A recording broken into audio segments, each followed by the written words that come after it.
Nipo na Barobaro bwana. Sasa nataka wape ushauri vijana ambao wana kipaji lakini hawana kazi nyingine za kufanya.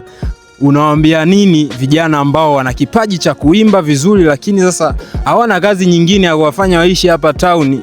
Mwisho wa siku wanaonekana tu wanarukaruka tu, wanapiga makelele. Wape ushauri hao vijana. Cha kwa ushauri, kwa sababu kwanza nimepitia huko na maisha sana ni magumu mno. Kipaji bila pesa huwezi kutoboa.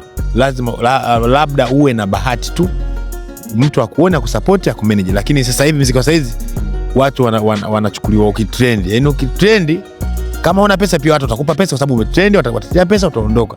Lakini unaweza uko na talent kubwa sana, kama una pesa itakuwa ugumu kutoboa, kwa sababu yani muziki unahitaji vitu vingi. Kwenda studio pesa, kurekodi pesa, nyimbo yako kuitoa pesa, kufanya promotion pesa, video pesa, kuwapa watu waje kwenye video yako pesa.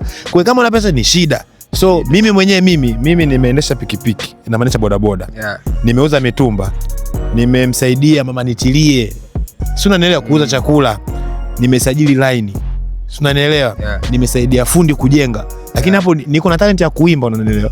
So nilikuwa nikisema kwamba nitegemee kipaji ndio kinipe maisha au kinipe pesa bila kuwa star ni ngumu sana. Kwa hiyo nilianza kujiongeza kwanza, sasa hivi ndio pesa zikaja, kwa sababu tayari nishafahamu njia za kupata pesa kabla ya kuwa mwanamuziki mkubwa.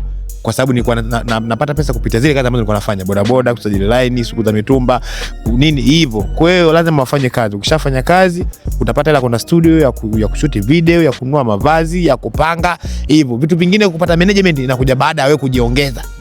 Mimi nikaenda sasa hivi hapa, kuna watu nilishawafuataga ma manager wakubwa, kwa bwana mimi nina kipaji naomba ni manage, na akanikataa. Lakini leo tayari mimi nishajipata. Yeah. Wananifuata wanataka kuni manage, wote nishajipata.